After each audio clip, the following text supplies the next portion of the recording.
listening to the Blue Raider Podcast, presented by Gold's Gym of Tennessee. Your all-access pass to everything Middle Tennessee sports, game recaps, player spotlights, and the latest from the heart of Blue Raider Nation. Now, here's your host, Jay Golden. Welcome back into the Blue Raider Podcast. Today's Behind Enemy Lines segment, we will be meeting with Millette of the Owls Chat Podcast to break down everything with Kennesaw State this weekend. But before we do that, let's thank our sponsor. Before we get into the episode, I need to thank our sponsor. Gold's Gym has been the mecca of fitness since 1965, and to celebrate their 60-year anniversary right now, you can get a month-to-month membership for just $19.65 bi-weekly.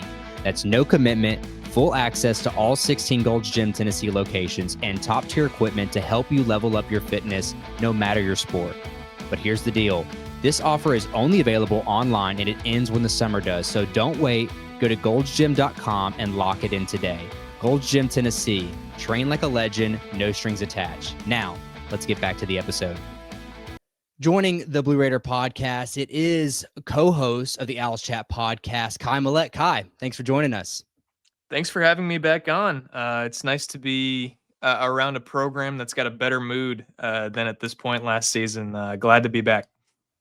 I can only imagine. I know at last year's midweek game, it was just like both programs really were just down in the dumps. And like you said, one of us seems to be trending in the upward trajectory. And first, before we get into the X's and O's and these players, what's the excitement like in Kennesaw? I know we just talked about you had a good win last weekend over Arkansas State, but really I want to know about Jerry Mack. What does Kennesaw think of the head coach? Yeah, the energy's good. Mack killed what we like to call the honeymoon phase of, that first off season with a new head coach, said all the right things, did all the right things. I don't think anybody had any complaints.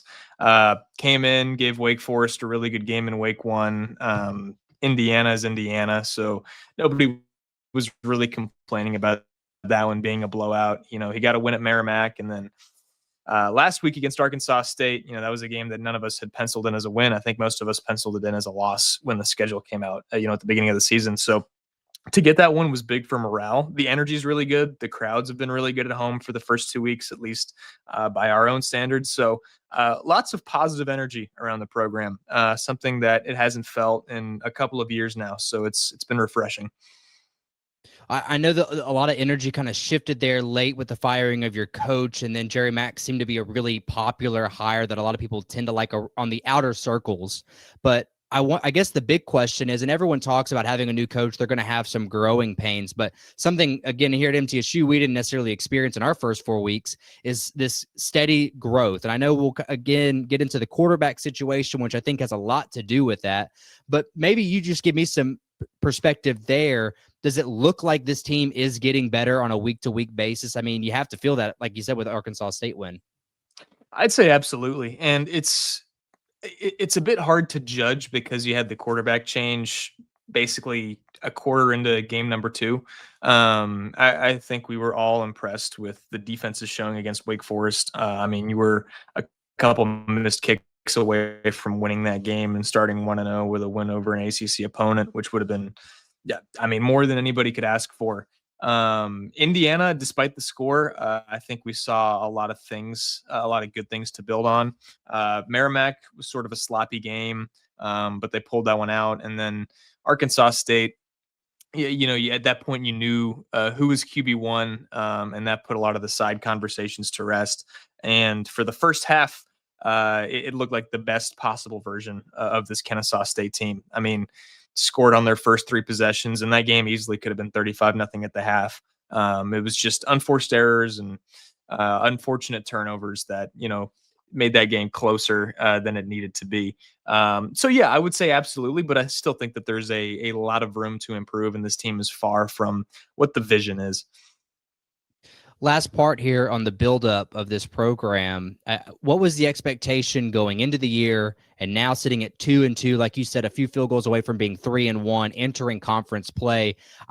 My expectation for Kennesaw was to be somewhere middle of the pack, maybe bottom half. But do you think that Kennesaw has the ability to crack that top 3-4 spot and compete for a championship when it's all said and done?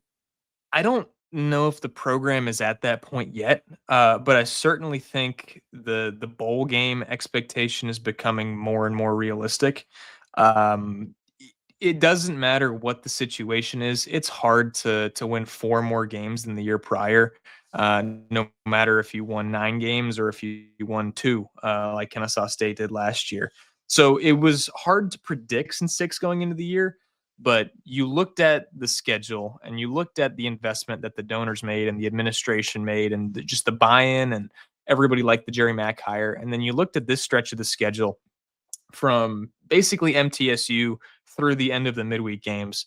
And every game, except for maybe Louisiana Tech now at this point, feels like a game that's a 50-50 game, or felt like a game that was a 50-50 game, just based on, the version of the Kennesaw State team that we saw last year. That was a couple plays away from going 4-8 with when they were as bad as they were. I think the expectation has sort of shifted, at least amongst the fans and externally, to, hey, let's make a push for a bowl game. That would be a huge deal for the program to do that in year 2 of FBS. And you've got a young enough core where you've got things to be excited about as the future progresses. But I think we would be getting ahead of ourselves if we start talking about that conference championship contention expectation until the Louisiana Tech game. I think if KSU wins a game that they should probably win this weekend against MTSU, and pulls an upset at home over Louisiana Tech, then that conversation becomes a real thing. But we're 2 games away from that, so I think we would be getting ahead of ourselves. I think for both programs alike, I know earlier this week, Coach Mason said that a win this Saturday would kind of undo a lot of the bad that we saw with non-conference, whereas for Kennesaw, it seems like it's kind of a game where it's a measuring stick, if you will. Both of these teams were bottom of the conference last year. This is Jerry Mack and the Owls' opportunity to see, had they set themselves apart from the bottom half of the conference already in just week 1, but week 1 of conference slate, that is. But let's get into these X's and O's. I'm interested. Dexter Williams starting quarterback week 1. Amari Odom has kind of taken the reins, looked great last week, really has looked good in his two games as full-time starter with Merrimack. Tell me a little bit about this quarterback situation. Is Odom kind of the piece that was missing on that offensive front those first 2 weeks? It's a strange situation because, like I mentioned, the donors and the administration made a much greater investment in the offseason, and I think got hit with a dose of reality after last year of, we got to pony up some money if we want to take this seriously. One of the biggest investments financially in the offseason was to bring Dexter Williams in, a guy who, when he played, showed some great ability at Georgia Southern, and then way back in the day, won a couple of games in the Big Ten at Indiana. So, they financially invested in him. They bring him in and they bring 2 other quarterbacks. And one of them was Tommy Ulatowski, who was the starter for most of the year at Kent State last year. He's now QB3. And, we thought he was going to be the guy to maybe push Williams because of his starting experience. They also brought in Odom, who is the son of a family friend of Jerry Mack. So that in the spring looked like strictly a depth piece. We all saw him play in the spring. One of the guys who does our football show with us, he had access to the coaching practice film. I went to the spring game, a bunch of us went to the spring game, and he didn't look, he looked lost. Odom looked so far behind, and it was like, okay, yeah, this is QB3. But he's got that 6'4" build. He's just a great athletic type of quarterback, so you're still intrigued. And then week before the season starts, Mac does a press conference and tells everybody, hey, Odom has made strides from the spring to the fall, the likes of which we've never seen before. And you kind of just, blow it off as, he's just hyping up his guy. Williams is named the starter. Doesn't play very well against Wake Forest, but has his moments. Gets the start against Indiana, gets pulled after 2 series, but it's like it's Wake Forest and Indiana. It's like, what are you going to expect out of the starter you throw out there with the offensive line that Kennesaw State has? But Odom comes in against Indiana, plays really well, has more passing yards on the Hoosiers than any other quarterback so far this year. I think it was like 176, and all of a sudden, we've got a quarterback controversy on our hands. Against Merrimack, They split snaps, and it could not be more obvious that Odom was just the better player. He went like 12 of 14, threw for a touchdown, ran for an impressive touchdown. Williams was okay, threw a bad interception late in the game that ended up being a pick six and making that game closer than it needed to be. And then, last week, I think if Odom had come out and struggled for the first quarter, we would have seen more Williams against Arkansas State. But he just lit it up from the word go. Did fumble the ball 3 times, but we're all kind of the thought that that's a fixable issue and that can be ironed out. But there have been 3 quarterbacks all year in college football to pass for 300 yards and run for 100 yards, and Odom is one of them. So, we've been unbelievably impressed. He's been fantastic, and the conversations have already started. Like, how are we going to keep this guy? If this continues, and can we keep this guy? Even though that might be getting ahead of ourselves a bit. Well, that's certainly a question you have to ask. It's a reasonable question. Those pieces you would love to keep around as long as you can, but they certainly fly off the shelf here at Conference USA and G5s alike. But tell me other names that we need to know on the offensive side. I know this rushing attack kind of has a good 2-headed monster in the backfield. What other weapons does Odom have? Yeah, Coleman Bennett and Alexander Diggs have been the 2 guys really splitting the carries at running back. Chase Belcher has been a solid third option when he's called upon. Diggs was a little banged up at the end of that Arkansas State game, so we might see some more Belcher. We'll see, going into this week. That's sort of an unknown. The wide receiver room is really good, and I think it was really good last year. Unfortunately, you didn't have a quarterback who could get on the ball. Gabe Benyard, I think, will be an all-conference player when things are said and done at the end of this year. Christian Moss at wide receiver 2, there isn't much fall off. He's a bit of that bigger, more stereotypical wide receiver 1 build. He's 6'3", he's got good hands, he's got good speed. Benyard's a lot smaller and shiftier. If he were to play at the next level, he would have to be a slot guy. Lyndon Rivar has been a really solid wide receiver 3. He's been productive. And then beyond that, JT Pennington has been the one sort of, cemented offensive lineman for not just this year, but the past 2 seasons.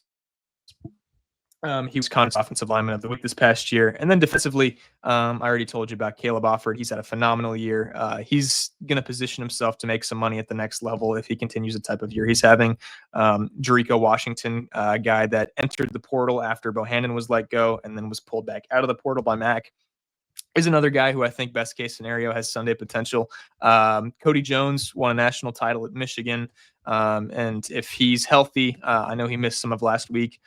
He adds another good piece to the secondary. The defensive front has been really good. It's been hard to run on Kennesaw State, and it's like 3 or 4 units deep too. Some guys on that line. You've got Donovan Westmoreland, former South Carolina Gamecock. Ugonna Nwoha, local kid. Marcus Patterson has been really active this year. Tylon Dunlap, Georgia State transfer, has had 2 really good years. But I could go all up and down the roster.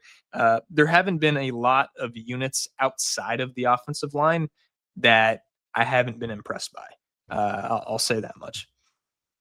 I guess my next question, because that I lead into what is susceptible. Where is Kennesaw State vulnerable? You touched on the offensive line, which I know as an MTSU fan that we're excited about that because we have a strong defensive line. But I guess on the defensive side, where are the Owls susceptible to giving up those chunk plays? Mobile quarterbacks, have given us issues. Robbie Ashford did some all right things. They did an okay job on Jalen Rayner last week at Arkansas State. I think the defense is a lot better than the offense at KSU. You've got a really solid, experienced secondary. You've got linebackers who fly to the ball, and like I said, the defense is deep. If I had to pick one unit, maybe the secondary. A lot of guys get involved, and what that sort of indicates is you don't have a strong core that you feel super great about. But I think the weak point's really the offensive line. They gave up 56 points to Indiana, sure, but Indiana just put up 63 on Illinois. It's hard to read into that too much. When the secondary is up against phenomenal athletes, they're going to struggle. But that's the case at any group of 5 school. So yeah, I think the one like obvious standout weak spot on this team is the offensive line. And I know you asked about defense, but they brought in so many guys out of the portal to kind of plug in and fill the offensive line. A lot of guys who weren't playing at other group of 5 or power 5 schools for whatever reason and wanted a chance to get on the field. And no matter how good they are, that takes a lot of time when you're trying to gel 5 guys together.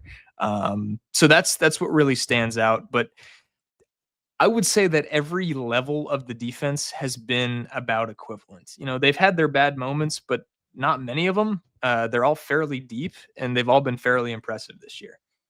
So we all need a little bit of insurance, and it's a great segue into our sponsor for this upcoming segment, because when life happens, you want someone in your corner who actually knows your name. And that's where Trevor Haggard State Farm comes in, whether it's protecting your car, your home, or your family's future. Trevor and his team are right here in Murfreesboro, ready to help. So don't just settle for some 1-800 number. Call a neighbor who cares. Call Trevor Haggard State Farm today at 615-203-5522, or visit their website at trevorismyagent.com and let them help you protect what matters most. Trevor Haggard State Farm, like a good neighbor, State Farm is there.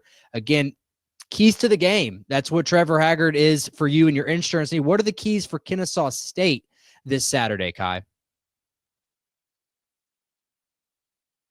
Yeah, number one is protect the quarterback. Had a couple unfortunate turnovers, on Odom's part last week. One of them came on a sack, where an edge rusher just went almost completely unblocked, and he got planted and fumbled the ball when they were driving to go up 28-0 potentially. Like I've said, the offensive line is still very much a work in progress, and that's the nicest way of saying it. If MTSU can get pressure, which I believe they can, because all I've heard is that the strength of this MTSU team is the front seven and is that defensive line, then I think they'll be able to force a couple of turnovers, and this one will be a much closer game because of that. My number 2 is attack the secondary of MTSU. Kennesaw State has really solid weapons. Odom has been really efficient thus far. He's got a big arm. And all I've heard out of MTSU's secondary is that it's been underwhelming so far this year.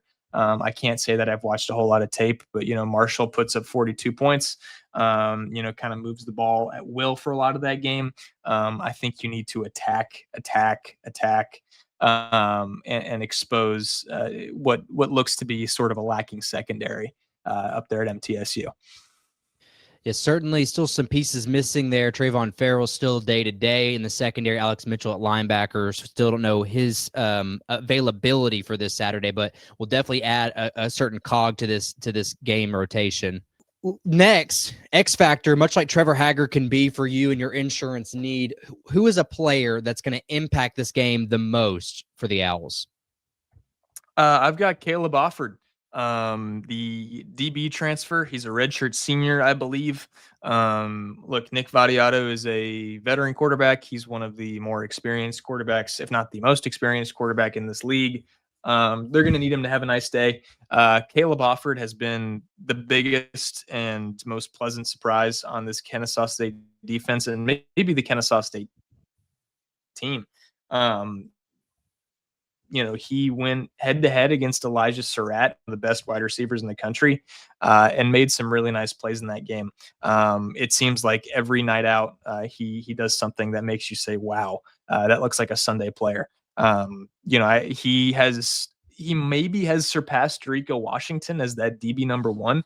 It's close, but I think he's going to stand out to anybody who watches as one of the best players on the field. Interesting to see where he lines up with Najee Cox, one of the top receiver, the wide receiver 1 for the Blue Raiders, where the size certainly matters. But I agree. I've seen Caleb Offord play, a guy that has been mentioned, I know, on some draft boards. Let's talk about G5 guys, but excited to see that matchup in particular because, as you said, Nick seems to have some sort of connection with Najee Cox, and if you have a shutdown corner, it kind of limits what the Blue Raiders can do. So Lastly, we're going to talk about where this game is going to end up in Kennesaw. That kickoff is 5 p.m. local time, 6 p.m. Eastern there in Kennesaw, viewable on ESPN Plus. The line opened at 6.5. It blew up to 8.5 by Monday afternoon. It's now settled down around 7.5. The betting odds are at even, so that could continue to move back down, but we'll see where that falls. But Kai, the over-under continues to climb. I guess as a Blue Raider fan, that scares me because it thinks Vegas seems to think there's going to be points scored. You touched on it. You think the defense is the strength.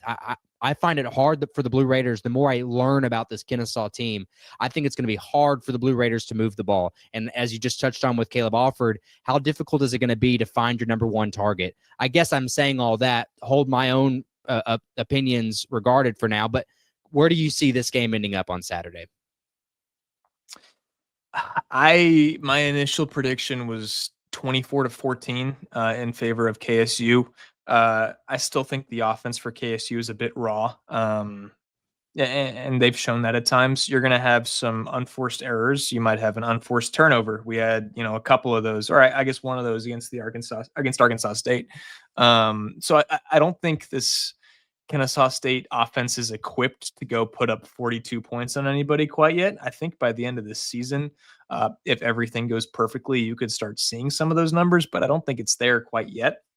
I think MTSU is going to struggle to move the ball. They've struggled offensively all year. And like I said, I think the defense is really the strength of this Kennesaw State team, while the offense is sort of a high upside type deal. I think Kennesaw State takes advantage of a big opportunity to start 1-0 in conference, start 3-2 and have a winning record for the first time in 3 years, and gets the win in a 24-14, 27-17 type of game. Well, it depends on what offense we're going to see from the Blue Raiders. Is it what we saw in the second and third quarter against Marshall, or is it the team that we've grown accustomed to all last season in the first 2 weeks of this season? It'll be a telltale sign of what happens, especially in the betting regard, if you're worried about the over-under, because the thing that's curious for us is MTSU can't score other than last week against Marshall for 2 quarters. The under looks juicy, but I was definitely wrong about that last week. The over hit by 1 million. I like this line at 6.5 for Kennesaw's sake. I think that's probably where the line's going to end up by Saturday at kickoff. So if I were a gambling man, I like the Owls at 6.5 to cover here. I just think MTSU, if they can't move that ball early and often, it's all Kennesaw has to do is put up 2 touchdowns. And as we've talked about in weeks past with this team, you can only rely so much on your front seven.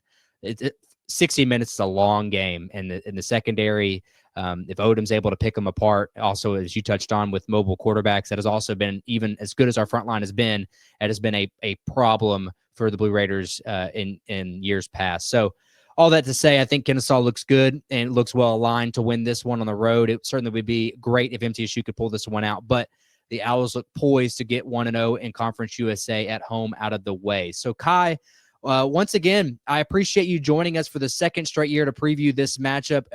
Where can the Raider fans find your stuff up to game day, as well as any Owl Chat stuff that's coming up in the future? Yeah, thanks so much for having me again, Jake. It's always a good time, and hopefully I get to come back for a third year next year. You guys can find me on X at Kai Millette. That's my personal account, and then the podcast account is just at Owl Chat Podcast. And we are streaming on all platforms. We talked MTSU on our show today if you guys want to check out sort of a KSU perspective on this game. So real quick, I'm a basketball guy first and foremost. Is KSU legit? Is it time there in Kennesaw for them to take a regular season championship down? It needs to be. With the core they have returning, sky's the limit this year. They lost Adrian Woolley, who might have been the most talented player in the conference, which stinks. That being said, you brought just about everybody back.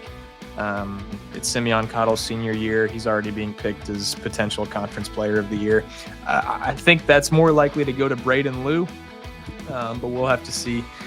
This is 1,000% a win now year for Kennesaw State basketball. I'm a Simeon Cottle for MVP runner over here. I think what makes him dynamic is having a second person like Lou, like you touched on. I think he's going to shine. So I think if you wanted any early gambling on an MVP, I like Cottle. But Kai, we'll save that talk for January. But Kai, once again, thanks for joining us. Thanks so much for having me. Thanks to you, the viewer, for tuning in today. If you're not already, follow us on all of our social medias, Twitter, Instagram, TikTok, Facebook, at Blue Raider Pod. Of course, if you're listening to us on YouTube, hit that subscribe button so you don't miss another one of our uploads. Until next time, go Blue.